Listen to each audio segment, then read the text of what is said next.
मला 3 वेळा अटॅक येऊन गेलेला आहे,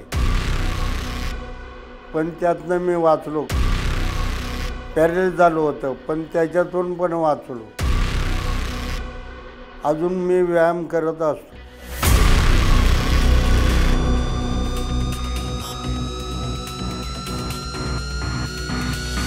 माझं नाव संभाजी सखाराम आंग्रे. मी कालकर तालमीचा वास्तच आहे. आत्ता काळूराम आंग्रे, पोपट आंग्रे हे असे पैलवान घडलेले आहे तालमीत. पृथ्वीराजमुळं पहिल्यांदाच महाराष्ट्र केसरीची गदा मिळाली. लय लहान होता तेव्हापासून तो तालमीत येत होता.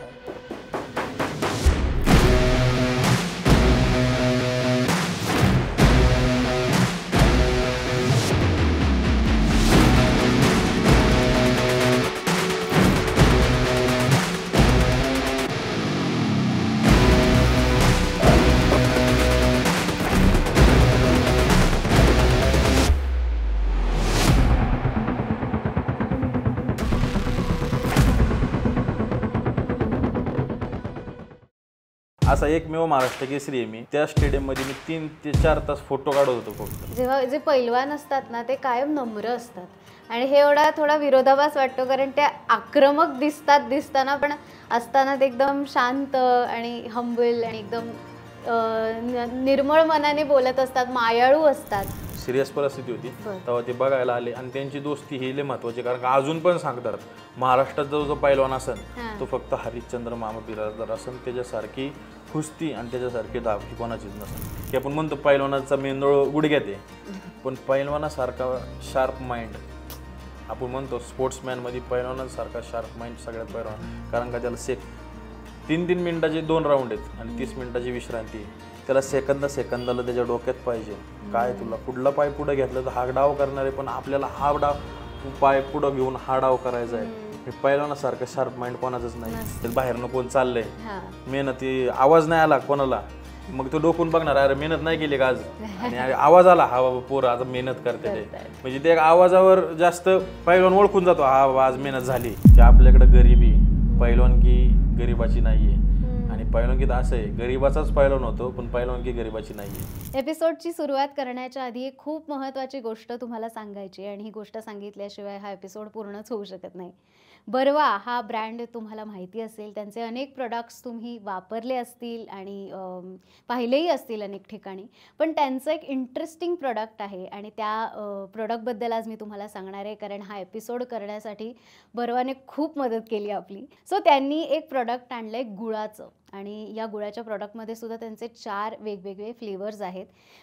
जसं की टर्मरिक हा फ्लेवर आहे आपला हळदीचा गुळामध्ये, त्याच्यानंतर आहे जिंजर म्हणजेच आल्याचा, त्यानंतर आहे वेलची म्हणजेच इलायची, आणि अजून एक फ्लेवर आहे तो म्हणजे स्पाइस मिक्स. सो हे 4 फ्लेवर्स त्यांचे गुळात त्यांनी इंट्रोड्यूस केले आहेत. सो हे नक्की ट्राय करा प्रोडक्ट आणि आम्हाला सांगा कसं वाटतंय, आणि ऑफकोर्स हा एपिसोड शेवटपर्यंत नक्की बघा. निवांत बस दादा. Hello hello. आरपारच्या लाईफ इज ब्युटिफुल या सेगमेंटमध्ये मी तुझं खूप स्वागत करते. तुला अहो दादा म्हणू, ए दादा म्हणू, नुसतं अरे तुरे करू, अहो जाओ करू, काहीच कळत नाही. खरं तर मी तुमच्यापेक्षा खूप लहान आहे, माझं वय 21 आहे. तुम्ही अरे तुरे केलं तरी चालेल मला. पण तू दिसतही लहान नाहीस आणि आता तुझं कर्तृत्वही लय मोठं झालंय. त्याबद्दल तुझं खूप खूप अभिनंदन. धन्यवाद. महाराष्ट्र केसरी. मला सांग, तुझा महाराष्ट्र केसरी ही पदवी तुला मिळाल्यानंतर तुझा पहिला दिवस कसा होता, त्यानंतरचा? खरं तर ती कुस्ती झाली,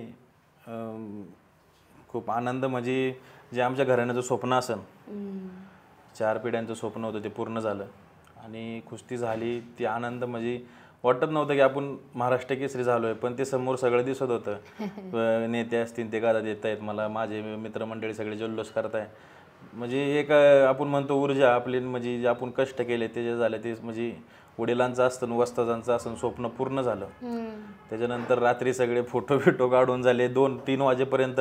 असा एकमेव महाराष्ट्र केसरी आहे मी की त्या स्टेडियममध्ये नंतर महाराष्ट्र केसरीची कुस्ती झाल्यानंतर त्या स्टेडियममध्ये मी 3 ते 4 तास फोटो काढत होतो फक्त. वा. कारण का इतकी पब्लिक गाडी पुढे जाऊन देत नव्हती, कारण का गाडी पुढे अडवत होते. ते म्हणले फोटो काढायचा आहे. तिथनं नंतर रात्री झोपलो नाही, कारण का मम्मी इकडे वाट बघत होती.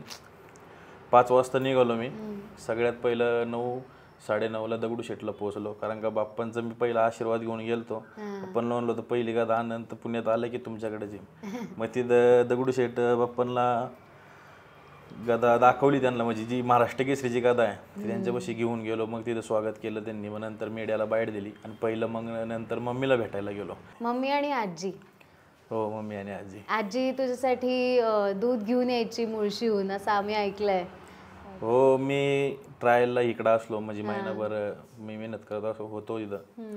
तर आजीचं वय असं आमच्या 80-85, आणि ती स्वतः म्हणजे पहिल्यापासून आमचे आजोबा असतील, म्हणजे त्यांचे आजोबा असताना म्हणजे वडील असताना ती स्वतः पहिल्यापासून दूध घ्यायची. म्हणजे आमच्या घराण्याची एक परंपरा आहे की ती दूध घेऊन यायची. सगळं खायचं. कधी मला ती भाकरी असेल तिच्या हातची, आपण म्हणतो पावट्याची भाजी एक तिच्या हातची सुक्की म्हणजे इतकी आवडती की ती मला दरवेळेस घेऊन यायची.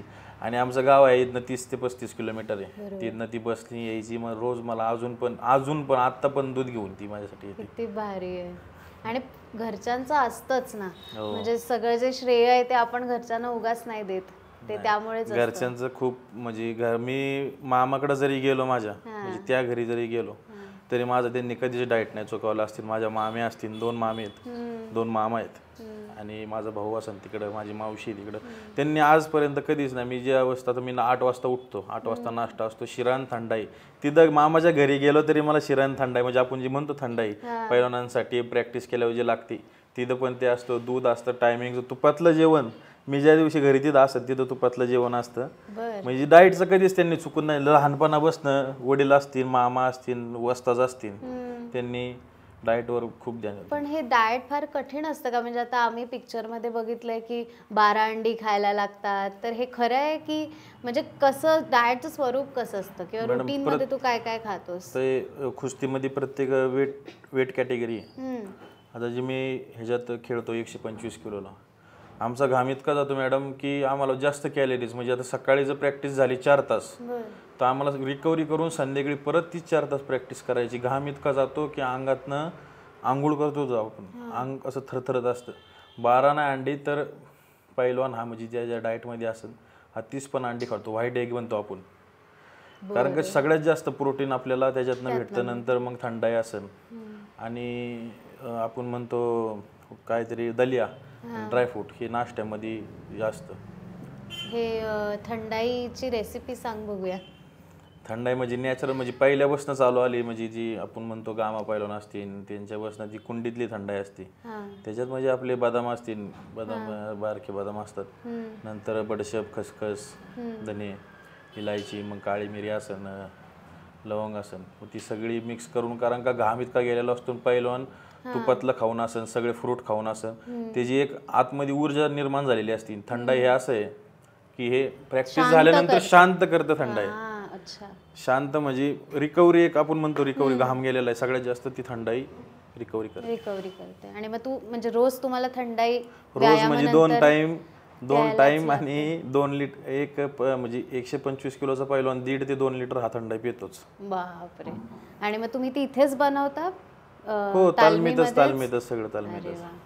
आणि मग तुमचं राहण्याचं पण इथेच? हो, सगळं तालमीतच. म्हणजे मला वाटतं की फॅमिली जशी महत्वाची आहे तसेच तुझे मित्र. मॅडम खरं सांगायचं गेलं तर मी घरी, तालमीत तुम्ही म्हणताय, मी घरी कधीच सणासुदाला नव्हतो कुठल्याच, आणि 7 ते 8 वर्ष झालं. एक रात्र फक्त घरी थांबायचो दुसऱ्या दिवशी, कारण का वाजताच सकाळी माझ्यासाठी वाजताच, म्हणजे आमचे संभाजी भावांगरे असतील, ते सकाळी पहाटे 4 वाजता येऊन इथं, ते मला येणं गरजेचं आहे, वाजताच आपल्यासाठी येतात. तर मी म्हणजे हिथं असलो, ती दिल्लीला असलो तरी म्हणजे घरी नाहीच. आणि रात्रीचं मी कधीतरी 7-8 वर्षात कधीतरी रात्रीचं फक्त घरी राहिलो असेल, तर मी सगळं माझं जीवन, मी दिल्लीवर आलो तरी तालमीत, कारण का वडील येत असतात. तालीम म्हणजे गरज आहे माझं, वडील येत असतात, रोज वाजताच असतात, खायचं कधी कमीच नाही, आजी येत असती, मग सगळं हिथंच होऊन जातं.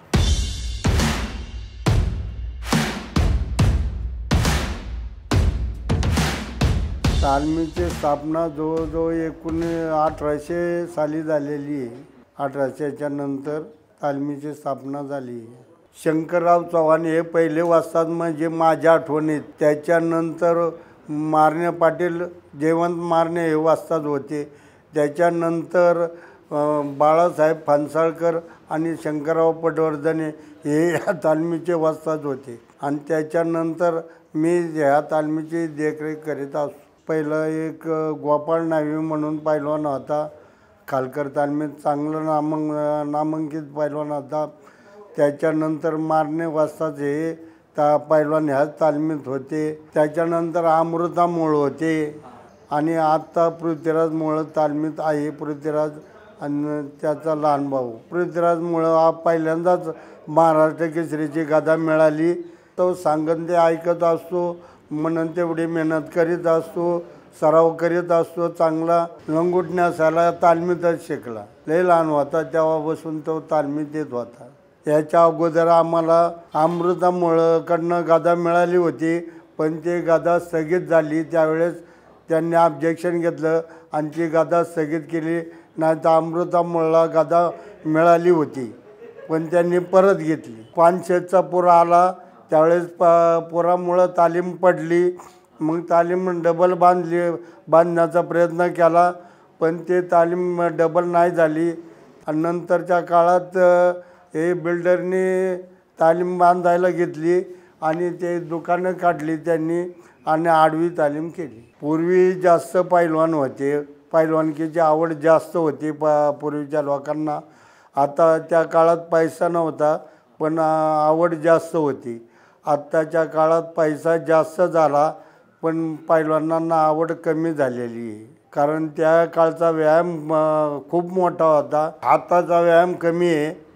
त्या काळात जास्त व्यायाम व्हायच्या, लढती जास्त व्हायच्या. आता बराच फरक आहे. पूर्वी लोक असं चटणी भाकर खाऊन पैलवान झालेत. त्या काळात काही एवढं खाणं नव्हतं. आता खाणं भरपूर आहे पैलवानांना. त्या मानाने पैलवानांची परिस्थिती आता पैशाचा पाऊस पडतो आहे. असे बरेच पैलवान होते की पैशामुळं ते पुढे जाऊ शकले नाही त्या काळात. तालमीत म्हणजे आपल्या शरीरासाठी तालमीत खरं व्हायला पाहिजे, व्यायाम व्हायला पाहिजे. मी अजून पण लोकांना सांगतो, मुलांना सांगतो की व्यायाम हाच खरा आपल्याला हे. आणि त्यामुळं दवाखान्यापासून आपण बाजूला राहतो. आजारी पडलो होतो, मला त्या 3 वेळा अटॅक येऊन गेलेला आहे, पण त्यातनं मी वाचलो. कारण व्यायामामुळं ते अटॅक माझे गेले, पॅरेलाइज झालं होतं, पण त्याच्यातून पण वाचलो. अजून मी व्यायाम करत असतो, त्यामुळं माझी प्रकृती सुदृढ आहे. बरं, तुझं डाएटमध्ये म्हणजे तू म्हणालास मगाशी पावट्याची भाजी भाकर, म्हणजे हे आपल्या घरी रोज जे बनतं तेच तू खातो की? इथं कसं असतं, तालमीत आता तुपातलं खाऊन जरा वेगळी खायची सवय असते. आणि तालमीत थोडं मसाले कमी असतात, कारण का मसाले गरमी तयार करते. मसाल्याचं कमी असतं. आणि कधीतरी गावचं भेटलं आणि आजीच्या हातचं भेटलं, ते मग सगळे आम्ही मिळून खुशीने खातो. पण तुझं चवीचं काय हे नसेल, म्हणजे हेच पाहिजे तेच पाहिजे? नाही, तसं काही नाही. मग तुला असं सॅक्रिफाईस कधी वाटतं? आपण हे म्हणजे आपण हे जे करतोय ते सॅक्रिफाईस करतोय असं कधी फिलिंग येतं? नाही, तसं फिलिंग नाही. कारण का पहिल्यापासून घरातल्यांची शिकवणच आहे. आणि मी जे माझ्या डोळ्याने म्हणजे माझे आजोबा असतील अमृता मोहोळ, ते मला पहिलं मी 6 महिन्याच्या असल्यापासून मला ते तालमीत झोपायला दुपारचं घेऊन यायचे. म्हणजे ती पिढी एक म्हणजे ते त्यांनी मला लावून दिलं.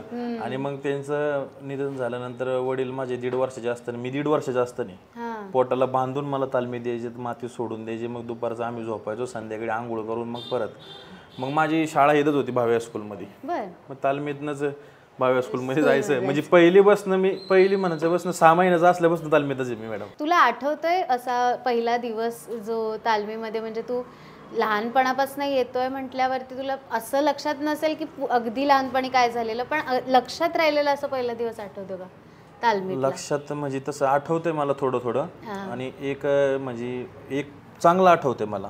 हे मी कधीच कोणाला सांगितलं नव्हतं. माझ्या मम्मीला, माझ्या मामाला, वडिलांनाच माहिती आहे. मला बोलता येत नव्हतं, ते मला अजून चांगलं आठवतंय. मी 1 ते 1.5-2 वर्षाचा असून मला बोलता येत नव्हतं. आणि आमचं घर आहे शेगड रोडला. शेगड रोडवरनं इथपर्यंत येसपर्यंत 9 ते 10 किलोमीटरचं अंतर आहे. आणि आमच्या मामाला तालीम माहीत नव्हती. मामाने मला गाडीवर पुढं बसवलं. मी त्याला रोड दाखवत होतो, हिथनं इकडं वळायचंय, तिथनं तिकडं वळायचंय, तिथनं म्हणजे मला बोलता येत नव्हतं. हे आजपर्यंत हे सगळ्यांना खोटं वाटन, शपथ घेऊन सांगतो मी की मला चांगलं आठवतंय की मी हाताने त्याला तालीम दाखवत इथपर्यंत आणलं होतं. म्हणजे एवढं तुझं ते भिनलंच होतं. म्हणजे आता आमचे आजोबा असतील, त्यांनी 6 महिन्यापासून. सही आहे. पण हे म्हणजे एवढ्या लहान वयात तुला डिरेक्शन्स करणं खूप महत्वाची गोष्ट वाटते मला. आणि आता आपण फॅमिलीविषयी बोललोच, म्हणजे घरचे महत्वाचे असतात, तसेच म्हणजे मैत्रिणींचं माहिती नाही मला, पण मित्र तर खूप असतील की ज्यांच्या बरोबर तू राहतोस इथे. आणि पैलवानांचं लाईफ कसं असतं, म्हणजे मी इतकी या सगळ्या बाबतीत, म्हणजे या सगळ्यापासून एवढी लांब आहे ना की मला तू जितकं सांगशील तेवढं नवीन असणार आहे. पैलवानांचं लाईफ म्हणजे खरं तर एक संन्यासी म्हणतो आपण, साधू संत. त्या जगात त्याला म्हणजे आपण म्हणतो एक मन मारून राहायचं असतं. कधी सण सूद नाही, कधी कुठली गोष्ट म्हणजे कधी आपण एक म्हणतो घरात कोण डेट झाली कोणाची तरी जाता येत नाही. कारण का एक साधू संत जे कसा असतो, तप करून करून त्याला ती विद्या येत असते. पैलवानकी तशी आहे, मेहनत करून तुम्हाला हे फळ भेटणार आहे. आणि असं काय नाही, आपण मेहनत केली. आता 6 महिने आमचा सीझन असतो. सीझन म्हणजे कुस्तीचं कसं असतं, आता उरूस चालू आहेत, जानेवारी ते जून. उरूस म्हणजे एक कुस्त्यांचा आखाडा असतो, मैदान असतं, जे गावाची कमिटी कुस्ती घेते. मग ती मैदानी कुस्ती, मातीतली कुस्ती म्हणतो आपण, जी पूर्वीपासून चालवलेली ते असते. मग ती 6 महिन्याचा एक पिरियड असतो. मग 6 महिन्यानंतर आम्हाला 10-15 दिवस वस्ताद असतील, वडील असतील, एक रिलॅक्स, म्हणजे तुम्ही हा बाबा फिरून या, रिलॅक्स व्हा, कारण का पुढचे 6 महिने परत तुम्हाला तयारी करायची. मग त्यामुळं मग सगळे मित्र असतील, आम्ही सगळे मग थोडा कुठं गोव्याला गेलो, कधी कोकणात गेलो, म्हणजे एक रिलॅक्सेशन. हा बाबा तुम्ही रिलॅक्स होऊन या. पण म्हणजे तुम्ही पण फिरता? हो. म्हणजे कुठं फिरलायस तू? आता पण मी लहान असताना गोव्याला गेलेलो आहे. आता तर म्हणजे मी दिल्लीला असल्या कारण मी कधी असलो तर देवदर्शनाला, कारण का तिकडं ते निमकरोली बाबा असन, खाटू श्याम असन, आणि सालासर बालाजी असन. मग मित्र असन, आम्ही तिकडं ते दर्शन. आणि इकडं असलो की मग कधीतरी कोकणात मासे खायला 2-3 दिवस, गावाला असन. गावाला इतकं रिलॅक्स आहे की आम्ही वर असन, म्हशी आहेत, सगळे आहेत. मग तिथं चुलीवर मटण बनवणं आणि खाऊन एन्जॉय. म्हणजे 10-15 दिवसाचा हा पिरियड, म्हणजे मेहनत पण करायची आहे, फक्त एन्जॉयला बाहेर पडायचं. हा बाबा रिलॅक्सेशन. आपल्या आता कोण 10-15 दिवस लक्ष नाही देणार, कोण विचारणार नाही. पण तुला म्हणजे एखाद्या म्हणजे तालमीच्या वेळेला किंवा एक सुट्टी करून आल्यानंतर असा कंटाळा आलेला असतो का की अरे आता परत 5 वाजता उठायचं? नक्कीच मॅडम. आणि पण एक मोटिवेशन पण असतं. वस्ताच म्हणजे येऊन बसणे, आणि किती आपल्याला कंटाळा आला की बाबा आपल्याकडे हा म्हणजे ते आपल्यासाठी तिकडनं आलेत, हे करायचंय. किती कंटाळा आला तरी म्हणजे आपण म्हणतो ना, ती साधू संत हे करायचंच आहे आपल्याला. आणि काय होतं, 10-15 दिवस रिलॅक्स झालं की माणूस एक फ्रेश होऊन येतो. फ्रेश झाला की जास्त मेहनत करतो. हे त्यांचं म्हणजे वस्ताचं सांगण्यावर, फ्रेश होऊन या. फ्रेश होणं म्हणजे माइंड तुमचं शांत करून या, परत तुम्हाला मेहनत करायची, मग ती जास्त होत जाते. बरोबर. पण हे फार नॉर्मल आहे असं मला वाटतं की म्हणजे आता मला कुठे माहिती आहेत मल्ल किंवा पैलवान, तर दंगलमध्ये मी बघितलंय की बाबा त्यांना रोज सकाळी 5 वाजता उठताना असं अरे यार आता परत उठायचंय, असं कधी ना कधी तर होतच असेल. एक तर म्हणजे होत असतं सगळ्यांना, पण एक माणसाचं सेट असेल माइंड, आणि एक त्या माणसाचं गोल असेल, आपण म्हणतो त्या अचीव्ह करायचं आपल्याला गोल. ते गोल आपला फोकस असलं ना, ते बाकीचं साईडचं माइंड डिस्टर्ब कधीच होत नाही. माइंड त्याच्यावर असलं, बाबा आपल्याला उठून ते मनातनं म्हणजे 4 वाजता ती जाग येते, बाबा आपल्याला करायचंय, केलं नाही तर आपण हरणार आहे. हरलो की आपल्याला कोण विचारणार नाही. बरोबर. आणि मग मित्रांची साथ पुन्हा इथे महत्वाची. मित्र म्हणजे मॅडम माझ्यासाठी मित्र इतके महत्वाचे आहेत, कारण का वडील पुण्याला असले की मी दिल्लीला असतो. वडील कधीतरी 2 महिने शेवटचे येतात.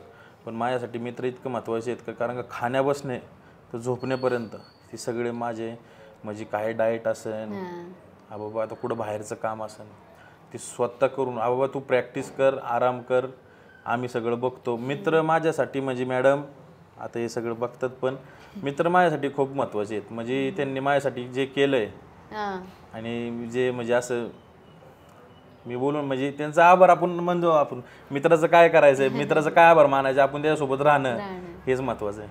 काही तुमच्यामध्ये गमती घडतात का? म्हणजे आता तुमचं मगाशी आम्ही नाही पाहिलं, पण आमच्या टीम इथे येऊन शूट करून गेली तेव्हा तुम्ही एक नंबर असं तुमचं ते कोऑर्डिनेशन आणि सगळ्या गंमत म्हणजे मॅडम दिवसभर आपण त्यांच्यातच आहे, दिवसभर प्रॅक्टिस फक्त 4 तास हे सिरियस म्हणजे असतो, दिवसभर अख्खा हसणे खेळणे त्याच्यातच म्हणजे एक आपण म्हणतो ना घरचं वातावरणच निर्माण होतं ना. आणि मित्र म्हणजे असं एका ताटात जेवतो आणि जी पैलवानकीचा अशी लाल मातीची एक अशी शिकवण आहे, जो लहानपणापासून सोबत असेल म्हणजे कोण असो एका ताटात तो जीवनभरात कधीच विसरत नाही. तुम्ही कोणाचा पण इतिहास घ्या, कोण पण असेल मोठे पैलवान आणि त्यांना विचारा तुमचा पार्टनर कोण आहे, तो त्याचं नावच घेणार, हा बाबा आम्ही एका ताटात जेवलोय. ही लाल मातीची एक शिकवण आहे. अरे वा.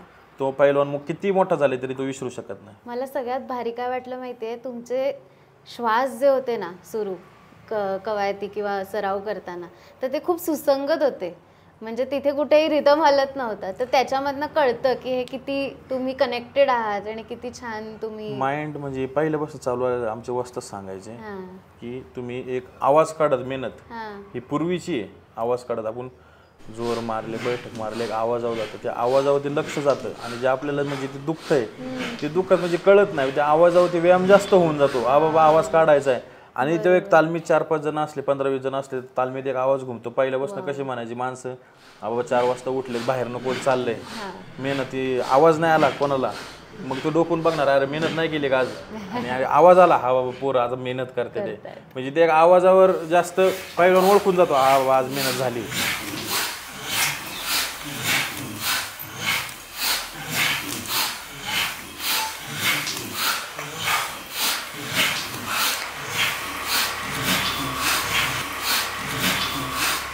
बरं मला ही प्रोसेस समजावून सांगशील. म्हणजे तुम्ही सकाळी 5 वाजता तू उठतोस, त्याच्यानंतर सराव सुरू करताना आणि सराव म्हणजे पूर्ण अख्खी प्रोसेस मला समजून घ्यायची की तुमचं नक्की काय काय चालतं. त्या 4:30 वाजता उठणं आणि 10 मिनटं म्हणजे थोडं म्हणजे आपला झोप घालवायची, 10 मिनटं म्हणजे मी बसतो आणि म्हणजे माइंड आता सेट करायचं आपल्याला काय प्रॅक्टिस करायची. मग थोडं पाणी पिऊन फ्रेश होऊन ते अर्धा तासात होऊन जातं. नंतर मग 5 वाजता असेंब्ली असते. असेंब्ली नंतर मी दिल्लीला असलं, मी दिल्लीचं सांगतो तुम्हाला. असेंब्ली नंतर रनिंग होती. रनिंग झाली की मग बाऊट असते. ते एक 3-4 तासाचा पिरियड असतो तो प्रॅक्टिसमध्ये थोडं खाणं पिणं रिकव्हरी करण्यासाठी थोडं चालू असतं लिक्विड. नंतर मग प्रॅक्टिस संपली की घाम गेलेलो असतो, असं वाटतं पहिलं आंघोळ करावं जाऊन, कारण का थंड शरीर होऊन जातं. नंतर मग तुम्हाला सांगितलं थंडाई असते. थंडाई पिली की माणूस शांत 10-15 मिनिटं बसला, तिची रिकव्हरी झाली की मग नाश्ता असतो, आपला शिरा असतो दलिया असतो ते खाऊन झालं. त्याच्यानंतर 1 तासाचा गॅप असतो. नंतर मग जेवण डिनर होतो. आणि आपण म्हणतो पैलवान भरपूर खातो. पैलवान भरपूर काय खातो, ते प्रोटीन असेल तेच खातो. पैलवानला किती भूक लागू दे तो 2च चपाती खाणार, आणि त्याचं किती पोट भरलेलं असू दे तरी तो 2च चपाती खाणार. 2 चपाती खाणार, थोडं भात खाणं, दूध प्यायचं, फ्रूट खायचे. हा टायमिंग होतो 12 पर्यंत सगळं होऊन जातं. मग 12 वाजता तुम्ही म्हणता फोन चालवताय. एवढी प्रॅक्टिस झाल्यावर 4 तासाची प्रॅक्टिस झाल्यावर कोणीच फोन चालू शकत नाही. फोन तेवढं बघ ना, हा बाबा आता बघितलंय सगळे मेसेज आलेत. कारण का आता कसं झालंय, कुठली स्पर्धा असेल कुठलं कॉम्पिटिशन असेल ते सगळं फोनवर कळतं. फोन तेवढं बघितलं आता काय नाही, आज झोपणार आपोआप फोन पडून जातो हातातनं, ती झोप लागती. कारण का 4 वाजता परत उठा, 4 वाजता संध्याकाळी 4 वाजता परत उठलो की तेच तसं फ्रेश होऊन मग 4 वाजता वेगळी प्रॅक्टिस असते. दिल्लीला गरमी जास्त असल्यामुळे मग आपण म्हणतो सपाट्या असते. सपाट्या एक प्रकार असतो, तो तिथं 1000-1200 पर्यंत सपाट्या असतात. सपाटे म्हणजे एक सपाट्या मारण्या पैलवानकीत हे मेन हे प्रॅक्टिस आहे ती. सपाट्या म्हणजे स्टॅमिनासाठी आपण म्हणतो स्टॅमिना वाढवायचा. सपाटे झाले की नंतर मग परत टेक्निक असते. टेक्निक मग हा संध्याकाळचा पिरियड 2 ते अडीच तासाचा असतो. कारण का सकाळची भरपूर सकाळचं एक वातावरण ऑक्सिजन निर्माण करत असतं. संध्याकाळी थोडं प्रदूषणामुळे दिल्लीला जास्त असल्यामुळे थोडी प्रॅक्टिस कमी असते. 2-2.5 तासानंतर मग परत येऊन आंघोळ करणे आणि थंडाई ही जरूर, थंडाई पिणे थोडं. मग संध्याकाळचं कसं असतं लवकर जेवण असतं, थंडाईमुळे पोट सगळं भरून जातं. नंतर मग परत जो नॉनव्हेज असतं संध्याकाळचं, नॉनव्हेज खाऊन थोडं परत दूध पिऊन मग अर्धा तास संध्याकाळचा फोन बघायचा. हा बाबा हसत खेळत, नंतर थंडाई पिली ना हसत खेळत, कारण का आपले पार्टनर असतात, छोटा भाऊ माझ्यासोबत असतो, तो जेवणाचं बघत असतो, तोपर्यंत फोन बघायचा. फोन बघितलं नंतर, कारण का आता तर 3 महिने मी आपल्याला कोणासंग कुस्ती करायची त्याचे व्हिडिओ बघितले, आपल्याला काय करायचे. मग चुलते असतील माझे मित्र असतील, बाबा हे बघ ह्याच्या संग तुला अशी कुस्ती करायची. मग ते फोन बघून आणि रात्रीचं झोपताना मी माझी कुस्ती बघायचो, हरलेली कुस्ती. पुढं आपली चुकी झाली ते डोक्यात घेऊन मग तसंच झोपून जायचं. मग परत तसं सकाळी 4 वाजता उठून 4:30ला उठून ते चालू. बापरे, पण हे खूप चांगलं आहे ना की त्या तुला तुझंच सराव किंवा तू खेळलेला गेम हे बघता येत आहे व्हिडिओमुळे, आणि मला वाटतं आजच्या पिढीसाठी हे एक फायदेशीर गोष्ट ठरू शकते. व्हिडिओ बघणे म्हणजे मॅडम माइंड डिस्टर्बच नाही होते तुमचं, तुम्हाला माहिती आहे. आपल्याला हे करायचं, माइंड तुमचं भटकूच शकत नाही. बरोबर. आणि आपण म्हणतो झोपताना ते विचार करत झोपलं की ते सकाळपर्यंत आपल्या हे असतं. मग ते सकाळी आपण हरलोय, काय चुकी झालेली ती. बरोबर. जितकी मला वाटतं तुमच्यासाठी सराव महत्वाचा आहे, जितकी थंडाई महत्वाची आहे, तितकीच झोप महत्वाची आहे. झोप भरपूर, कारण का 8 तास ही एका स्पोर्ट्समॅनला झोप ही झालीच पाहिजे. कारण मी हे नोटीस केलंय की तुम्ही झोपण्याची वेळ तुमची स्पेसिफिकली सांगता की या वेळेला मी झोपणार आहे त्यामुळे या वेळेला येऊ नका. तुम्ही कुठल्याही पहिलवानाला दुपारचा फोन लावा, त्याचा फोन बंद असणार, आणि ज्याचा फोन बंद नसेल तो झोपलेला नसेल. आणि पहिलवानाचं एक असतं भरपूर प्रॅक्टिस, कारण का सकाळी 4 तास प्रॅक्टिस करून ही झोप त्याला लागतेच. आणि झोप त्याची मोड केली तर त्याच्यासारखा रागीट कोण नसतो पहिलवानासारखा, कारण का झोप ही लागलेली असते आणि झोप मोड होती, मग त्याचं ते सगळं गणित बिघडून जातं. बरोबर. पण हे खूप म्हणजे भाग्यवान आहात तुम्ही की तुम्हाला इतक्या चटकन झोप लागते. आजकालच्या पिढीला एवढं चटकन झोप लागत नाही. नाही मॅडम, प्रॅक्टिस केली ते झालं सगळं, तर झोप लागते. आणि पैलवानगी क्षेत्रात जुन्या काळापासून असं चालत आलेलं आहे. एखादा पैलवान तर झोपला असेल, तुमच्या पुढं किती मोठा माणूस येऊन तो स्वतः म्हणतो हा पैलवान झोपलाय का, कारण का दुपारचा टायमिंग असतो. जुन्या तालमीत, आता नवीन तालीम नाही, आपली जुनी तालीम आहे. जुन्या तालमीत 12 वाजले तर बाहेर जाऊ किती मोठा नेता येऊ दे, किती तो 4 वाजेपर्यंत तालमीत घुसूच शकत नाही. हा बाबा मेन काम असेल आता हे तरच तो डेअरिंग करून, कारण का त्यांना माहिती जुन्या काळापासून ते चालू आलेलं आहे. पैलवान झोपलेला आहे, त्याचा आराम पाहिजे. बरे, जुनी तालीम आणि नवी तालीम ह्यात काय फरक आहे? नवीन तालीम म्हणजे मॅडम आता इंटरनॅशनल हे आलं, मॅट आहे. आपल्या तालमीत म्हणजे माती, मी इथंच लहानाचं मोठा वस्त ज्यांनी मला, आमचे भाऊ असतील आपण संभाऊ म्हणतो त्यांनी मला हिथंच लंगूट लावायला शिकवलं. आणि जुन्या तालमीत मी असतो दिल्लीला, सह्याद्री संकुल असन, वारजाला, मग जांतराजा कुस्ती केंद्र असन, मी तिथं म्हणजे प्रॅक्टिस केलेली भरपूर. आमची कुंजीर तालीम असन. आणि पण मी जुन्या तालमीत लहानपणापासून हिथंच आहे, म्हणजे मी दिल्लीवरनं आलो तरी जुन्या तालमीत. आणि जुनी मेहनत आपण म्हणतो ती वस्ताजांनी माझ्याकडून जुनी मेहनतच करून घेतलेली आहे. जोर असतील, बैठक असतील, आपण म्हणतो सपाट्या असतील, थोडी का व्हायना माझ्या जुनी, म्हणजे आपण म्हणतो जुनी ही कसदार मेहनत आहे, कसदार खाणं आहे. आता आपण म्हणतो नवीन पिढी फॅशनेबल झाली, फॅशनेबल नाही झाली तर पैलवान हा जुना चांगला आहे, तो कधीच फॅशनेबल होऊ शकत नाही. फॅशनेबल झालं की तो मग 2-3 मिनिटाचाच राहिला. आणि ही जुनी तालीम आहे आपण म्हणतो, हा लॉंग टाईम चालू शकतो. लॉंग टाईम म्हणजे तुमची कुस्ती, आता आपण मैदानी म्हणतो कुस्ती 20 ते 30 मिनिटाची असेल तर तो हा दमूच शकत नाही. जुनी मेहनत असेल तर, असं आमच्या वस्ताजांचं म्हणणं आहे. आणि नवीन मेहनत म्हणजे मॅट, आपण म्हणतो नवीन तालीम, तुम्ही मॅट आलेली आहे तिथं 6-6 2-3 मिनिटाचे 2 राऊंड असतात, मध्ये 30 सेकंदाची विश्रांती असते. त्यामुळं ती प्रॅक्टिस आणि ही प्रॅक्टिस अंतर आहे बहुत चांगलं. आणि मी मातीत प्रॅक्टिस करून, आणि ह्या वर्षी मी महाराष्ट्र केसरीला दरवर्षी मातीतनं खेळतो. आणि मला जुनी मेहनत ही करणं, म्हणजे मातीत ही कसदार थोडी, म्हणजे आपण म्हणतो माती पहिल्यापासून कसदार आहे. आणि मी यावर्षी मॅटवर खेळलो, त्यामुळे मी दिल्लीला होतो. महाबली सतपाल असतील, आमचे कोच असतील, त्यांनी मग ते तालीम अशी आहे मॅडम, 5 गोल्ड मेडल आपण म्हणतो ऑलिम्पिकचे, ज्यात स्पोर्ट्समध्ये सगळ्यात उच्च म्हणजे स्थान आहे ऑलिम्पिक, तिथं 5 पैलवान असे ते तालमीनं तयार झाले, तर 5 मेडल आहेत तिथं.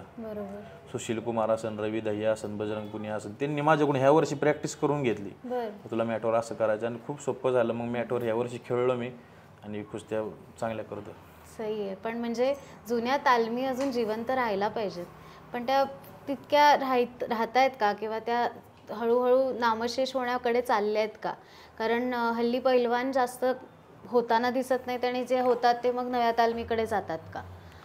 नवीन तालीम म्हणजे मॅडम आता आत्ताचे पैलवान असे झाले की त्यांना सगळे सुविधा पाहिजे. जुनी तालीम अशी आहे, तुम्ही मेहनत हिथंच करणं आणि खाणं पिणं आणि हिथंच हे करणं. आणि नवीन तालीम आपण म्हणतो प्रॅक्टिस केलं की हातात, म्हणजे मेस आहे तिथं. आता फक्त आपल्याला थंडाई मारायची, थंडाई मारून झोपणे, की मेसमध्ये जेवण बनतं, आपण जाणं तिथं जेवण करून घेणे. हे नवीन तालीम म्हणजे आपण आता असं म्हणतो मॅट आहे, तिथं प्रोफेशनल कोच आहे. जुनी तालीम म्हणजे आपले वस्ताद आहेत, त्यांनी पहिल्यापासून आपल्याला घडवलेलं आहे, बरोबर. ती जुनी तालीम. वस्ताद काय म्हणतोस तू? वस्ताद वस्ताद. हो. हे काय शब्द आहेत मला? हे जुन्या काळापासून चालू आहे वस्ताद. आणि त्यांचा हा पठ्ठा, आता माझे वस्ताद संभाव्य असतील, त्यांचा हा पठ्ठा म्हणजे मी. पठ्ठा आणि वस्ताद हे क्लोज पैलवानकी क्षेत्रातलं हे अटूट नातं आहे. अजून असे शब्द सांग बघूया की जे सामान्य माणसांना माहिती नसते. नाही, तालमीतले हे जे वस्ताद आहे, पठ्ठा आहे, हा मल्ल आहे. मग आपण म्हणतो हा बाबा हा आमच्या तालमीतला उगवता तारा आहे, उगवता तारा आहे. आणि एक म्हणतो बिजली मल्ल आहे. हे पूर्वी बसणं म्हणजे आपण ते म्हणतो मैदानाचे चालू झालेले पहिले मैदान असायचे, असे म्हणायचे बिजली मल्ल आहे, आमच्या तालमीतला उगवता तारा आहे, माझा पठ्ठा आहे हा. सही, एक नंबर. अजून एक गोष्ट मला वाटतं की जुन्या तालमीत असेल आणि नव्या तालमीत नसेल, ती म्हणजे मारुतीरायांची मूर्ती. का ती नव्या तालमीत पण असते? मारुतीरायांची मूर्ती म्हणजे पैलवानाचा आराध्य दैवत म्हणजे बजरंगबली. हे बजरंगबली असणं हे सगळ्यांचं म्हणजे सगळ्या तालमीत असतो. पण म्हणजे तो शक्तीची देवता आहे, ह्याच्या पलीकडे तुझं काही कनेक्शन आहे का? शक्तीची देवता आहे आणि पैलवानकी असं आहे ब्रह्मचारी, म्हणजे आपण म्हणतो हनुमान असते बालब्रह्मचारी आहे. पण आता म्हणजे दुनिया हे झाली पैलवानकी क्षेत्रात हे ब्रह्मचारी म्हणजे त्या देवाला आपण मानतो, त्या देवाची शक्ती घेतो, त्या देवाच्या पुढे आपण मेहनत करतो. मग ते आपलं तुम्ही दिल्लीमध्ये असताना छत्रसाल स्टेडियममध्ये कुस्ती करता, तर ते तिकडचे अनुभव कसे आहेत? मी मॅडम सगळ्यात पहिलं मला आता तिथं 6 वर्ष झाले. छत्रसाल स्टेडियम म्हणजे वडिलांनी सांगितलं, वस्तादांनी सांगितलं हा बाबा आता ही जुनी तालीम सोडून, म्हणजे जुनी तालीम तर जुनी मेहनत, जुनी तालीम नाही म्हणू शकत आपण, जुनी मेहनत ही चालू ठेवून मग आम्ही तिकडे गेलो. कारण का ते पैलवान महाबली सातपाल तिथं वस्ताद आहेत. हे पैलवान जुने पैलवान आहेत. त्यांनी अख्ख्या आपले महाराष्ट्र असतील, अख्ख्या पुऱ्या म्हणजे भारतात त्यांनी कुस्ती केली. पण असं एक हे महत्व आहे आपल्या ह्याच्यातलं, आपल्या महाराष्ट्रातले 2 पैलवान त्यांनी सगळ्यांना हरवलं होतं, अख्खा महाराष्ट्र हरवलं होतं. पण असं एक आपला गर्वच आहे हे महाराष्ट्र की त्यांनी आपल्या महाराष्ट्रातल्या पैलवानांनी म्हणजे बिराजदार मामा असतील, आपण म्हणतो हरिश्चंद्र बिराजदार मामा आणि युवराज पाटील, ह्या दोघांनी महाबली सातपालांना पाडलेलं आहे. पण अजून ती व्यक्ती अशी मी आपण म्हणतो मोठेपणा नाही सांगत त्यांचा एक म्हणजे एक खेळाडू, एक पैलवान जुना कसा असू शकतो. तर बिराजदार मामा पुण्यात असताना ते ॲडमिट होते आणि यांची दोस्ती अशी होती, पहिली कुस्ती झाली होती त्यांची, बिराजदार मामांनी त्यांना हरवलं होतं. पण स्वतः महाबली सातपाल ते ॲडमिट असताना त्यांना बघायला आले होते. हा बाबा आपल्याला म्हणजे एक दोस्ती ती बाजूला आणि जी कुस्ती असती ही कुस्ती हे करणं एका योद्ध्याचं, एका पैलवानाचं काम असतं. पण ते स्वतः तिथं बघायला आले, हा बाबा काय झालंय, म्हणजे त्यांचं थोडी म्हणजे सिरियस परिस्थिती होती, तेव्हा ते बघायला आले. आणि त्यांची दोस्ती ही लय महत्वाची, कारण अजून पण सांगतात महाराष्ट्रात जो पैलवान असन तो फक्त हरिश्चंद्र मामा बिराजदार असन, त्याच्यासारखी कुस्ती आणि त्याच्यासारखी धाप ही कोणाचीच नसन. भारी. तुला म्हणजे दिल्लीमध्ये प्रॅक्टिस करावीशी का वाटतेय? तिथे जास्त सोयी ते एक सेंटर असं आहे आपल्या इंडियातलं एकमेव सेंटर आहे ते की 5 पैलवान तिथले ऑलिम्पिकला आहेत. बजरंग पुनिया असन, रवी दहिया असन, अमन शरावत असन आत्ताचा चालू 2024चा मेडलिस्ट, आणि दीपक पुनिया असन, असे 5 पैलवान आहेत तिथं. आणि माझं भाग्य असं मॅडम की माझी रूम आणि त्यांची रूम साईडला आहे. एका साईडला दीपक पुनियाची रूम आहे आणि थोडंसं साईडला अमन शेरावत, जो आपला 57 किलोचा ब्रॉन्झ मेडलिस्ट आहे, त्याची रूम साईडला. आणि त्यांचं सांगणं असं आहे म्हणजे त्यांच्या संग राहणं, बाबा कसा हा प्लेअर झालेला आहे. म्हणजे त्यांच्या बरोबरचा तुझे अनुभव कसे आहेत, म्हणजे त्यांच्याकडनं तुला काय शिकायला मिळतं, किंवा तुमचं एकत्र काय तुमच्यामध्ये डिस्कशन होतात, चर्चा म्हणजे मॅडम प्रॅक्टिस बसणं, खाण्या बसणं, झोपण्या बसणं सगळे त्यांच्याकडून आदर्श घेण्यासारखं आहे. मी त्यांचं आता 6 महिने पूर्ण बघितलं मॅडम. प्रॅक्टिस तुम्ही किती आता बाहेर जा, कारण का आता हा एक मोठा पैलवान झाला की त्याला बाहेर स्वागताला बोलावतात. ते स्वागताला जायचंय त्याला 4 वाजता, तो 2 वाजता प्रॅक्टिस. ऑलिम्पियन प्लेअरचं सांगतोय तुम्हाला, तो 2 वाजता प्रॅक्टिस. म्हणजे आपल्याकडून आदर्श घेण्यासारखं आहे. आणि त्यांचं सांगणं आहे बाबा तुम्ही प्रॅक्टिस आज तुम्हाला कंटाळा आला तर तुम्ही प्रॅक्टिस थोडे बाबा लेट करा, पण करा. त्यांचं हे सांगणं आहे. आणि झोपताना मी तुम्हाला मगाशी सांगितलं फोनचं, हे मला दीपक पुनियाने सांगितलं होतं की बेटा तू सोते वक्त फोन देखता है तो तेरी कुस्ती देख के सो जाया कर. म्हणजे तुझी कुस्ती काय चुकतंय, जिंकलेली एक कुस्ती बघ, हारलेली एक कुस्ती बघ, तुझ्या ते डोक्यात राहील. ती कुस्ती मी ती दीपक पुण्याने मला सांगितलं होतं. ओके. तुम्ही अदरवाईज इंस्टाग्राम वापरता? हो, इंस्टाग्राम म्हणजे चालू आहे. एवढंच चालू आहे. तालमीमध्ये असताना फक्त कुस्तीच करता की असं शांत पण कधी बसू वाटतं? हो मॅडम, प्रॅक्टिस झालं की शांत म्हणजे डोकं शांत होऊन जातं. होतं. कारण का थकलेलं असतं, माइंड पण थकलेलं असतं. आणि मग त्याचं एक सुखावं पण आहे ना ते, की काहीतरी खूप चांगलं काहीतरी आपण काम केलंय आता आणि आपण शांत बसलोय. प्रॅक्टिस भरपूर झाली ना, माणूस विचार करत झोपून जातो. झोप महत्वाची, कारण का प्रॅक्टिस माइंड भरपूर शांत. कारण का एक प्रॅक्टिस आता तालीम आहे, प्रॅक्टिस झाली की त्याला त्याचं तालमीच्या बाहेर पण पडू शकत नाही तो. प्रॅक्टिस इतकी झालेली असते की त्याला आरामाची गरज असते. आणि टेन्शन डोक्यामध्ये एकच असतं, बाबा संध्याकाळची प्रॅक्टिस आपल्याला कशी करायची, संध्याकाळची पण प्रॅक्टिस पूर्ण करायची. मग त्या माइंडनी त्याचं डाएट घेऊन तो झोपून जातो आणि संध्याकाळची प्रॅक्टिसला माइंड फ्रेश करून, म्हणजे आपण म्हणतो झोपलं की माइंड फ्रेश होतं. फक्त पुढं मेहनतच दिसती, बाबा ही मेहनत करायची. तुझ्या बोलण्यामध्ये ना मला एक म्हणजे आणि फक्त तुझ्यातच नाही, मला कोणाही जेव्हा जे पैलवान असतात ना ते कायम नम्र असतात. आणि हे एवढा थोडा विरोधाभास वाटतो, कारण ते आक्रमक दिसताना पण असताना ते एकदम शांत आणि हंबल आणि एकदम निर्मळ मनाने बोलत असतात, मायाळू असतात. आणि हे फक्त म्हणजे खऱ्या आयुष्यात तर मी आत्ता अनुभवते, पण हे मी सिनेमांमध्ये पण तसंच बघितलंय. तर ही एवढी ही मायाळू वृत्ती कुठून येते तुझ्याकडे? म्हणजे तुला काय वाटतं की याचं काय? म्हणजे मॅडम किती मोठा असू दे, तुम्ही कोणचा पण पैलवान घ्या, तो फक्त दिसणारी रागेट दिसतो. पण एक आहे त्याचं, कुठलाही पैलवान म्हणजे आता सर्वात कमी बोलणार तो, सर्वात शांत. कारण का त्याला प्रॅक्टिस करून बोलणं. आपण म्हणतो बाबा पैलवान आता हा भांडणं, तसं पैलवानासारखा निर्मळ स्वभाव आणि पैलवानासारखं त्याचं म्हणजे राहणीमान, शांतपणा. कोणाचा कुठल्या स्पोर्ट्समॅन का बघतो तुम्ही, कुठलाही स्पोर्ट्समॅन घ्या, हा रागेट दिसणार. पण पैलवान हा रागेट दिसतो आणि डोक्याने भरपूर कूल असतो, शांत म्हणजे प्रेमळच तुम्हाला तो. कारण का त्याला कळलेलं आहे तालमीत राहून मेहनत करून त्याचं थकून जाऊन, कारण का त्याची इच्छा मोडून आणि त्याचं मन मारून राहायला लागतं. पण तो बाहेर पडला की तुमच्या संग तो प्रेमानेच बोलणार. प्रेमळ इतका असतो, तुम्ही म्हणता प्रेमळ तुम्ही पैलवान कसं काय, कारण का त्याचं त्याला माहिती आहे आता आपण बाहेर चार माणसं भेटतात आणि कधीतरी भेटलेले, मग त्यांना असं खुशी होऊन जाते, बाबा आपल्याला कोणतरी भेटतंय, आपण प्रेमाने बोलणं. आणि प्रेमाने स्वभाव कुठलाही पैलवान घ्या, रागीट थोडा त्याला राग असणं म्हणजे राग हे कुस्तीत पाहिजेनच. राग नसेल तर कुस्ती होऊ शकत नाही. राग कुस्तीत पाहिजे, माइंडमध्ये राग पाहिजे, पण डोक्यात ही कूल पाहिजे आणि डोकं हे शांत पाहिजे. कुस्तीत आपल्याला काय करायचं, पण मनात हे राग पाहिजे. डोकं शांत पाहिजे, मनात राग पाहिजे, तरच कुस्ती होऊ शकते. म्हणजे कुठे राग काढायचा ते माहितीये. हो, कुठे राग काढायचा, पण रागाच्या भरात काहीच आपल्या हाताने कृत्य नाही झालं पाहिजे. कारण का माणसाचं डोकं इतकं कुल असतं, पण मनात एक राग असते आणि राग असलाच पाहिजे, कारण ती कुस्ती होऊन जाते. बरोबर.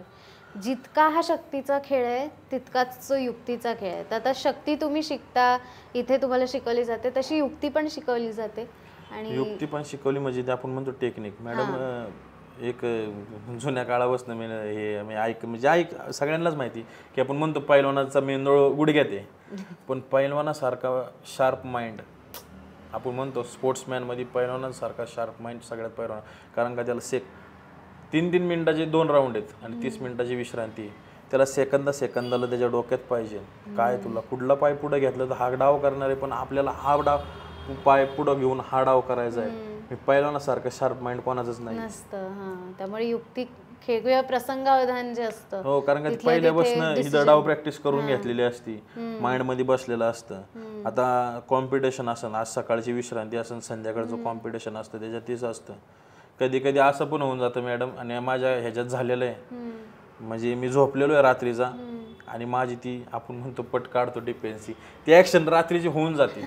कारण का इतका त्याच्यात, आणि आत्ता हे 6 महिन्यात माझ्या संग भरपूर वेळा झालेलं आहे. कारण का डोक्यात घेऊन ती प्रॅक्टिस करून मस्त जन्य असतील, मग ते रात्रीचं झोपत आपण म्हणतो ते हे होऊन जातं झटका, म्हणजे आपण होऊन जाते ती कुस्तीची पोझिशन होऊन जाते, मग ती झोपतच ते असं होऊन जातं. इतकं म्हणजे ते कुस्तीसाठी जो माइंड म्हणजे सेटच झालेलं आहे ते कुठं हेच होऊ शकत नाही. हा राईट. तुला खूप म्हणजे आता जसं जिंकणं आहे तसंच हरणं सुद्धा कितीतरी वेळा नशिबात आपल्या येऊ शकतो कोणाच्याही आयुष्यात.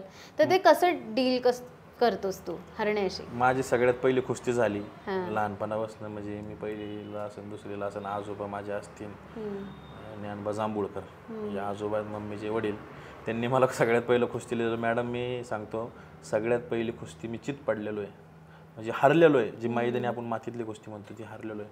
आणि भरपूर वेळा हारल्याशिवाय एक पहिलं की क्षेत्र हारल्याशिवाय त्याच्या मनात आल्याशिवाय कधीच जिंकत नाही. कारण का मी मागच्या वर्षी पण हारलो होतो, मागच्या वर्षी पण कुस्ती अशी वेगळी झाली, सगळ्यांनी बघितलं, सगळ्यांना माहिती. पण ते हारल्यापासून माइंडमध्ये हारल्याशिवाय ते जिंकण्याची मजा आपण म्हणतो येत नाही. मग दुसऱ्या दिवशी बसणं, मेहनत करून, माइंड सेट करून, आपण म्हणतो माइंड सेट, एकदा एका पैलवानाचं माइंड सेट असलं ना त्याचं माइंड कधीच भटकू शकत नाही. म्हणजे जिंकणं हरणं नंतरची गोष्ट आहे, आधी आपलं माइंड सेट पाहिजे, गोल पाहिजे. 100% तुम्ही प्रयत्न केले आणि तुम्ही ज्या दिवशी 100% प्रयत्न करता त्याला हारण्याची आणि जिंकण्याची काहीच वाटत नाही. बरोबर. महाराष्ट्राने पहिलं मेडल कुस्तीचं आणलं खाशाबा जाधव यांनी. तर महाराष्ट्र आणि बाहेर ह्या कुस्तीमध्ये काही फरक आहे का? आणि हल्ली बघताना म्हणजे आम्हाला जास्त हरियाणाचे मल्ल पुढे येताना दिसतात, तर ह्या कुस्त्यांमध्ये काही फरक असतो का इकडची आणि मॅडम? म्हणजे काहीच फरक नाही. आपले पैलवान अजून पण आता मी दिल्लीला असतो, अजून पण ते म्हणतात त्यांच्या तोंडात ते महाराष्ट्रवाले जैसा पैलवान कोई देखा नाही. पण आपल्यांचं काय मॅडम, आपल्या महाराष्ट्र साईड थोडी आउट साईड असेल, पुणे सोडून दुसरी साईड असेल, त्याचं एक कारण आहे की आपल्याकडे गरिबी, पैलवानकी गरिबाची नाही आहे. आणि पैलवानकीत असं आहे, गरिबाचाच पैलवान होतो पण पैलवानकी गरिबाची नाही आहे. पैलवानकीत इतका खर्च आहे, सामान्य म्हणजे जो आपण म्हणतो छोटा पैलवान त्याला 20 ते 25 हजार मॅडम, 30,000 हा खर्च आहे. तो खर्च भागवणार कसे? कारण का घरचे शेती करतात, हे करतात, त्याला मग कुस्ती ही मातीत करायला लागते. मग ते मग रोज आपण म्हणतो मैदानाला जाऊन मग त्याला 5,000 भेटतात, त्याचा खर्च होऊन जातो. मग त्यामुळं त्यांचं माइंड सेट झालेलं आहे आपल्या महाराष्ट्रातल्या पैलवानांचं. कारण का परिस्थिती मॅडम आणि मातीतली कुस्ती पैसे म्हणजे भेटून जातात. आणि मॅटवर असं आहे, दिल्लीवाल्यांचं त्यांचं हे काय असतं टार्गेट मॅडम, आपल्याला नॅशनलला मेडल आणायचं, नोकरीला लागायचं. आणि त्यांच्या इकडं नोकरी जास्त आहेत, त्यांच्या इकडं जास्त प्लेयर नोकरींचं बघतात. पण आपल्या इकडं कसं आहे, परिस्थिती गरीब असल्यामुळं मग ते मातीत खेळून पैसे भेटतात. मग ते मग कसं असतं, पहिलं तो मातीत खेळून आपण तो आता जास्त होऊन जातो. मग त्याला 5,000 भेटत असतील तर पुढच्या सीझन म्हणजे पुढच्या वर्षी म्हणतो आपण त्याला 15,000 भेटतात. मग त्याला असं वाटतं कशाला मॅटवर खेळायचं आपल्याला मातीत खेळून. पण आत्तापर्यंत ऐकलं मी, तुम्ही महाबली सतपाल असेल त्यांचं पण एक वाक्य आहे, जो ऑलिम्पिकला आपल्या खाशाबा जाधवने पहिलं मेडल आणलं. पण त्यांचं एक हॅवी वेट म्हणजे आपण म्हणतो 125ला जो कोण मेडल आणन तर ते अजून पण सांगतात महाराष्ट्रवाला वही मेडल ला सकता है, पर ऐसा है महाराष्ट्रवाला पहलवानी मिट्टी में करता है, मॅट पे थोडा कम करता है, इस मारे थोडं पीछे ऐसा. म्हणजे त्यांचं ते वाक्य आहे, ते अजून पण बोलतात कोण मेडल आणणार असं 125ला तो महाराष्ट्रवाला आणू शकतो. कारण का महाराष्ट्रात असे पैलवान आहेत मॅडम, ऑलराऊंडर म्हणतो, मातीत पण कुस्ती करू शकतात, मॅटवर पण कुस्ती करू शकतात. युक्तिवाद पण आहे. तुझ्यासारख्या होतकरू मुलांना आता जर का कुस्ती खेळायची असेल तर तू काय सांगशील? म्हणजे कशी प्रोसेस असते, तालमीत कसं यायचं, जॉईन कसं व्हायचं? आता तर म्हणजे आपण म्हणतो इंस्टाग्राम असेल, व्हिडिओ यूट्यूबमुळं ते कुस्ती महाराष्ट्रातली हॅवी म्हणजे आपण म्हणतो गाजलेली आहे. आणि मला प्रत्येक एखादा व्यक्ती म्हणतो मला पैलवान व्हायचे. पैलवान ही सोपी गोष्ट नाही.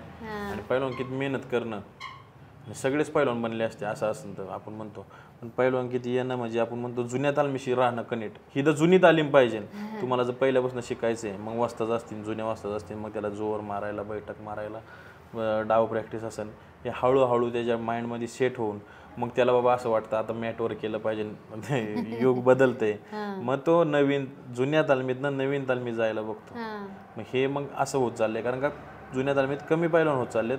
मग तो नवीन आपल्याला वाटतं बाबा आता मातीची कुस्ती कमी, आता मॅटवर गेलं पाहिजे.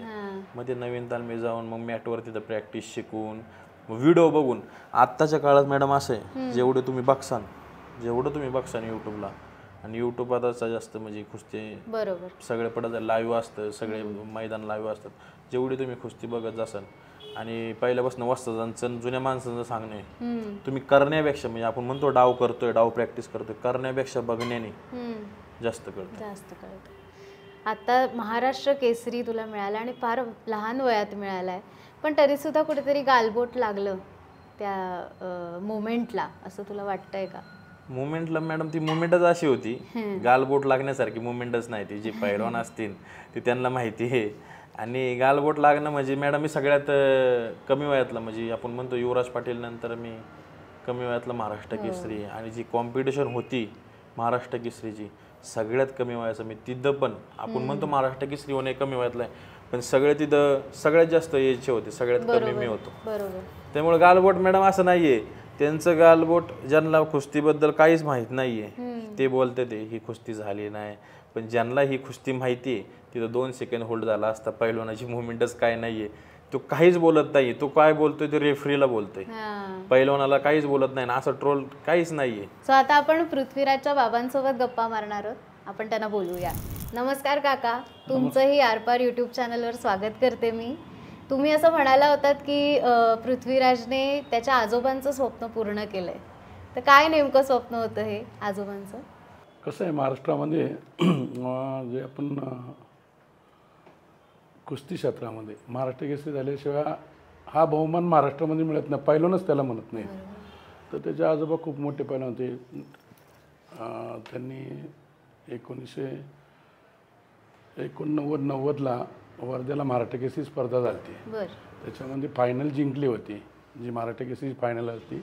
आणि त्याच्यामध्ये त्यांनी मातंबर पैलवानांना हरवून ते फायनलमध्ये आले ते, जसं की अप्पलाल शेख, मावला शेख, दत्ताजी शिंदे आणि असे मातंबर पैलवान. फायनलची कुस्ती त्यांची कोल्हापूरच्या सतीश मांडे संघ होते. तो ॲक्च्युली इंदूरचा आहे, परंतु सर्व काही महाराष्ट्रातील झाले असताना तो कोल्हापुराकडून खेळला होता आणि ती फायनलला कुस्ती आली ती.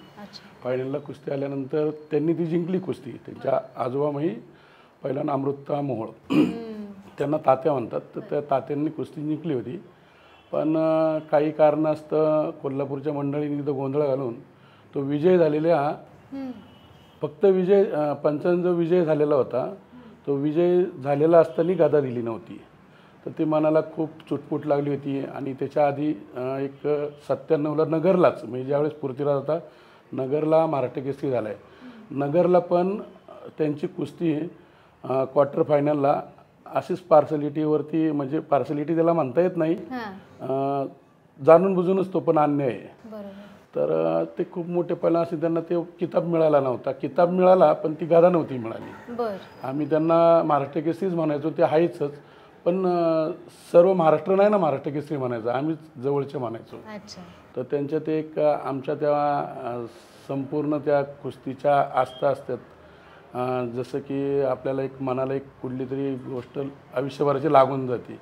तर त्याच्यानंतर मी त्याच्यामध्ये भरपूर प्रॅक्टिस केली, मलाही नाही ते साध्य आलं. नंतर माझे भाऊ होते, भावांना पण साध्य नाही, ते पृथ्वीराजने केल्यानंतर ते त्यांच्या आजोबांचं स्वप्न, म्हणजे हे तसं पाहिलं ह्या तानबीचं स्वप्न होतं, या वस्त्रांचं स्वप्न होतं, या पुण्याचं पण होतं, आणि खास करून आमच्या मोहोळ कुटुंबियांचं स्वप्न होतं, पूर्ण मोहोळ कुटुंबियांचं, की आपल्या हे जी महाराष्ट्र राज्य कुस्तीगीर परिषद आहे ही स्वर्गीय मामासाहेब मोळे यांनी स्थापन केलेली आहे. ती याच्यासाठी केलेली आहे की महाराष्ट्रामधले कुस्तीगीर यांच्यामध्ये एक चुरस निर्माण व्हावी आणि त्या आंतरराष्ट्रीय राष्ट्रीय स्पर्धेवरती चमकावेत. त्यामुळे ही जी महाराष्ट्र केसरी स्पर्धेची त्यांनी स्थापना केली, तर ही त्या चुरससाठीच स्थापना केली होती. ह्याच्यातून अनेक मल्ल चांगले झाले. त्यांनी आंतरराष्ट्रीय, राष्ट्रीय, आशियाई सुवर्णपदक वगैरे जिंकलेले मल्ल आहेत. तर ते मोहोळांनी स्थापन केलेली होती. आणि या खालकर तालमीमध्येच तुम्ही म्हणजे तुमचा सराव केलेला आहे तुमच्या आधीच्या पिढीने सुद्धा? हो. आणि मामासाहेब मोळे हे लिंबाळकर तालमीमध्ये सराव करायचे. सदाशिव पेठे त्याचे पुढे लिंबाळकर तालीम, तिथे सराव करायचे. परंतु आमचं जे आमचे 2 चुलते, मी, माझे भाऊ आणि पृथ्वीराज खालकर तालमीमध्ये सराव करायचो. लहानाचे मोठे इथंच झालेलो आहे, इथं सगळं प्रशिक्षण घेतलेलं आहे. बरोबर. तर ते स्वप्न त्यांनी त्या ह्यानी पूर्ण केल्याचं समाधान वाटतं. बाबांचं टेन्शन येतं का तुला कधी? नाही, एवढं काय टेन्शन नाही ते, कारण का सोबतच असतात पहिल्यापासून, म्हणजे पहिलवानकी सुरू झाल्यापासून ते सोबतच आहेत. म्हणजे टेन्शन असं फक्त मेहनतीचं टेन्शन, बाकी मग फ्री माइंड, म्हणजे खा हे कर ते कर, मग ते फक्त पदव्या पुरस्कारांचं टेन्शन नाहीये, फक्त सराव केला नाही की ओरडणार. सराव नाही केला की, फक्त खाल्लं नाही की, डाएट नाही घेतलं की झोप महत्वाची, फिरणं नाही कुठं, बरोबर. तुम्ही मुलाच्या यशापयशाकडे कसं बघता? म्हणजे तुम्ही कुठला त्याच्यावरती हे ठेवलंय का? म्हणजे स्वप्न तर असतातच आपल्या आई वडिलांची आपल्यावर, पण कधी असं मुद्दामून हे करच किंवा असं करायलाच पाहिजे, व्हायलाच पाहिजे असं सांगितलंय का तुम्ही त्यांना? तसं पाहिलं तर त्याला त्यातली सर्व माहिती झाली, कारण तो लहानपणापासून इथं येत होता. त्यांनी त्याच्या चुलत्यांचा म्हणजे माझ्या भावांचा सराव पाहिलेला आहे. तर ते पाहून त्याला ते सर्व माहिती तर मिळाली होती, बेसिक जी लागते आपल्याला, की तालीम कुस्ती खेळत असताना काय काय नेम आहेत, कसे नेम असतात, तर त्याला ते बेसिक माहिती होते. तर मला जास्ती काय त्याच्यावरती त्याला सांगायला लागत नव्हतं. फक्त स्पोर्टमध्ये एकच विषय असतो की तुम्ही कोणती स्पोर्ट असू द्यात, जो प्रशिक्षक असतात, आता तालमीमध्ये वस्ताद, ज्याला वस्ताद म्हणतात, प्रशिक्षकाला वस्ताद म्हणतात, आत्ता कोचेस म्हणतात, पण पूर्वी वस्ताद म्हणतात. आम्हाला तर वस्ताद होते, आम्हाला कोच वगैरे नव्हते, आम्हाला वस्ताद होते. तर ते वस्ताद जे असतात त्यांचं फक्त काय असतं की सकाळी आणि संध्याकाळी प्रॅक्टिस घेणे. परंतु मी वडील ह्या नात्याने त्याच्या संग तसं पाहिलं तर कायम सोबत असायचो. त्यांनी ते जवळून पाहिलेलं आहे की याच्यासाठी काय करावं लागतं, आणि जर का आपल्याला कुठलं ध्येय गाठायचं असेल तर मी त्याला अधूनमधून त्या ध्येयाची आठवण करून देऊन कसं म्हणजे शांत राहिलं पाहिजे आणि त्याच्यासाठी आपण काय प्रयत्न केले पाहिजे हे त्याला मी समजायचं, आणि तो ते त्याच्यावरती फॉलो करायचा. तसा तो म्हणजे पूर्वीपासूनच सर्व वडीलधाऱ्या मंडळींचा आत्तासुद्धा माहीत तसाच येतो, एकदम मनापासून आदर करणार, मनापासून त्यांचं ऐकणार, आणि जे काय गोष्ट आहे पाठीमागं माहीत नाही पण पाठीमागं पण वस्तू असतातच, पण समोर तर एवढा आदर करणार तीच फॉलो करायचा तो. तुमच्या वेळच्या तालमीत आणि आत्ताच्या तालमीत काय फरक जाणवतो तुम्हाला? आमच्या वेळच्या तालमीमध्ये फरक काय एवढा नाही आहे, पण आमच्या वेळेस पारंपरिक पद्धत जास्ती होती, जी की जोर, बैठक, दंड, सपाट्या ज्या काय असतात त्या जास्ती होतात. आता ह्यांची टेक्निकली प्रॅक्टिस जी आहे ती म्हणजे आपण जे कुस्तीमध्ये स्पीड येण्यासाठी थोडी वेगळी आहे यांची, आणि मॅटवरती ते गरजेचं आहे, स्पीडसाठी ते गरजेचं आहे.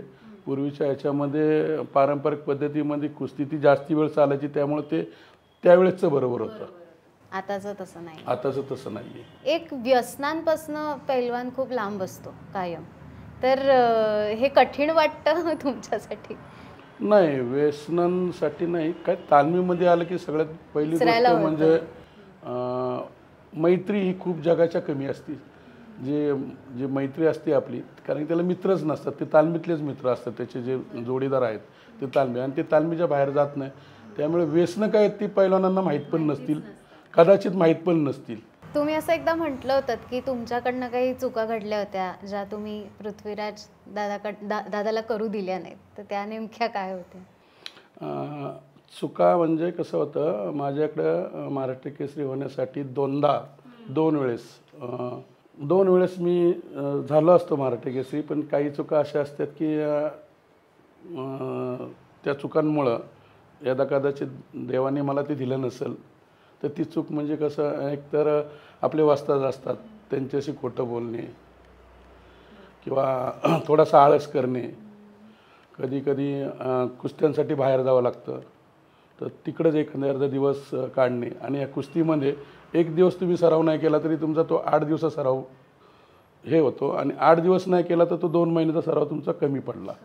तर ह्या ज्या बारीक बारीक चुका आहेत, छोट्या छोट्या चुका आहेत, त्या मी पृथ्वीराजला समजून सांगायचो की ह्याने असं होतं त्याने तसं. आत्ता स्पर्धा आल्यापासून पृथ्वीराजचे जवळजवळ 1 महिना झाला, दररोज सकाळी आणि संध्याकाळी सत्कार आहे. त्याला ना डाईटचं राहिलं आहे ना प्रॅक्टिसची सवय राहील, त्यामुळे त्याला मी परत आत्तासुद्धा बोलतो आले की हे तुला आता जेव्हा तू स्टार्ट करशील ते शून्यातून तुला स्टार्ट करायचे. तर ह्या चुका व्हायला नको, हे शून्यातून स्टार्ट करावं लागेल, आणि त्याचे जे चालू होतो त्याला ते शून्य नव्हता, तो टॉपला होता, आता त्याला शून्यातून परत स्टार्ट करावं लागेल. किती छान अप्रोच आहे हा. तुला आता पुढे काय करायचंय? पुढे म्हणजे काय विजन आहे का तुझं? एक तर पायरी झाली आता ही महाराष्ट्र केसरीची, दुसरं म्हणजे तर इंटरनॅशनल असं आपण म्हणतो इंडियासाठी खेळायचं आहे. बरोबर. एक माझं स्वप्न आहे की इंडियासाठी खेळून मला मेडल आणायचं बाहेर. सिनियर नॅशनल असन, कॉमनवेल्थ गेम असन आणि नंतर एशियन चॅम्पियनशिप, एशियन गेम्स असतील. हे एक मोठं स्वप्न आहे, ते माझं स्वप्न आहे, ते मी पूर्ण करेन. ते तू करशीलच पूर्ण आणि आमच्या सगळ्यांच्या आरपार या अख्ख्या टीमच्या तुला शुभेच्छा आहेत. काका, तुमच्या दृष्टिकोनातनं मला हे जाणून घ्यायचं आहे की मल्लांना वाढवणं किती कठीण आहे किंवा अवघड आहे. म्हणजे त्यांचं डाएट असेल ते किती खर्चिक असतं आणि तुम्ही कसं त्याच्याशी सामावून घेता गोष्टी. मल्लांना घडवणं म्हणजे हे खूप अवघड आहे. तुम्ही खर्चिक तर आहेच, ते खर्चाबद्दल म्हणजे जो आपल्याला खर्च आहे तो खूप मोठा पण खर्च आहे आणि छोटा पण खर्च आहे. असं काही नाही की त्याला खूप मोठा खर्च करावा लागतो. परंतु मल्ल घडवताना एक तुम्ही हे सहज इझी नाही आहे. आमच्या 3 ते 4 पिढ्या होत्या म्हणून तरी नाही ते झालं. ते आता पृथ्वीराजने जे केलं, ते पृथ्वीराजने जो किताब मिळवला ते आम्ही जवळजवळ नाही म्हणलं तर 35 वर्ष झालं त्यासाठी करतोय, नाही मिळवता आला. याच्यामध्ये तुम्ही रात्रंदिवस घडवताना रात्रंदिवस तोच एक ध्यास ठेवून त्याच्याच पाठीमागं राहिलं पाहिजे आणि तेच मनामध्ये साध्य केलं पाहिजे. खर्च तर खूप आहे. खर्चासाठी तेवढा माझा इन्कम पण नाही आहे. जो मी खर्च करतो आज त्याला महिन्याला, तेवढा माझा इन्कम पण नाही आहे. थोडेसे मित्रांकडनं इकडनं तिकडनं ते करून मी करतो, तो विषय नाही आहे. परंतु मल्ल घडवणं फार अवघड आहे. मल्ल असे घडत नाहीत. आणि ही तर मी पृथ्वीराजच्या ह्यानी म्हणजे नाही का, हे त्याच्या स्वतःच्या कष्टाचं पण फळ आहे. आम्ही अख्खे घरदार, त्याचे वास्ताद, त्याचे जे मित्रमंडळी आहेत आणि त्याला जे कायम प्रोत्साहन देणारे त्याचे जे तालमीतले मित्र आहेत, त्याच्यामुळे हे साध्य होतं. आणि पृथ्वीराजला देवानी ती मूर्ती अशी घडवल्यामुळे त्याला पण वाटत होतं की आपण असं होऊ शकतो, आपण हे करू शकतो. त्यामुळे तो कष्टातला कधी कमीच पडायचा नाही. त्यांनी त्याच्या जीवनाचा रात्रीचा दिवस, दिवसाचा रात्र केलेली आहे. याच्यासाठी खूप परिश्रम, खूप कष्ट आहेत, अतोनात यातना असतात, पण त्या सहन करावं लागतात. त्याने अजून त्याचं बालपण पण त्याला कधी कुठल्या ह्याच्यामध्ये घालवता नसतं, एखाद्या एन्जॉयमध्ये, एखाद्या सणामध्ये त्याला तसं पण नसतं करता आलं. मला वाटतं तो आत्ता त्याचं बालपण पाहत असेल की आपण हे मित्रांमध्ये आता बाहेर जरा हिंडलं पाहिजे, पण नाही, ते होऊ शकत नाही. त्यालाही त्याची ध्येय आहेत, तोही तो करू शकतो. तुम्हाला स्पोर्टमध्ये कुस्तीच्या ह्याच्यामध्ये तर फार पथ्य आहेत. कुस्तीमध्ये तुम्ही पहिल्यांदाच म्हणले की व्यसनांपासून कसं दूर राहता. कुस्तीमध्ये तर पूर्ण ब्रह्मचारी आहे. कुठं तो खातही नाही आहे जाऊन, तो त्याच्या हातानेच बनवणार, खाणार. आणि त्याच्यामध्ये त्याला इतकं कष्ट पडतात, त्याला इतके कष्ट सहन करावं लागतात, त्याच्या घरच्यांना, त्याच्या मित्रमंडळींना, त्याच्या वास्तजांना. ते कष्ट एका मल्लाच्या पेक्षाही जास्ती असतात. बरोबर, खरी गोष्ट आहे. पण हे किती छान आहे, म्हणजे तुला त्याची जाणीव असणं हे खूप महत्त्वाची गोष्ट मला वाटते. आणि पृथ्वीराजसारखे होतकरू अजून ज्यांना इच्छा आहे या क्षेत्रात येण्याची, तर त्यांना तुम्ही काय सांगाल? त्यांना एकच सांगणं आहे की आपले गुरुवर्य जे कोचेस असतील, वस्ताद असतील, आपले घरचे आईवडील असतील, आपले मित्रमंडळी असतील, ह्याच्यामध्ये काय होतं, एक पहिली गोष्ट म्हणजे खूप कष्ट आहेत. कष्ट करताना त्या मल्लाला कधी कधी चिडचिड होते किंवा तो थोडासा डिस्टर्ब होतो माइंडमध्ये. त्याच्या असं वाटतं अरे देवा हे नको, हे भरपूर कष्ट आहेत. तर त्याच्यामध्ये त्यांनी हार नाही मानली पाहिजे आणि त्यांच्यावरती त्याचं ते डिस्टर्ब नाही झाला पाहिजे, ते आनंदाने स्वीकारलं पाहिजे. त्याला 100% यश मिळणार. Thank you so much. तू आज इथे एवढा वेळ काढून, काका तुम्ही पण तुमचा एवढा वेळ काढून इथे आलात, आमच्याशी गप्पा मारल्यात. आणि फक्त गप्पा नाही तर आपल्याला अख्खं छान शूट करायला मिळालं, त्यांची तालीम आपल्याला बघायला मिळाली आतून. माझ्यासाठी तर हा खूप अविस्मरणीय अनुभव आहे आणि थँक्यू सो मच पुन्हा एकदा.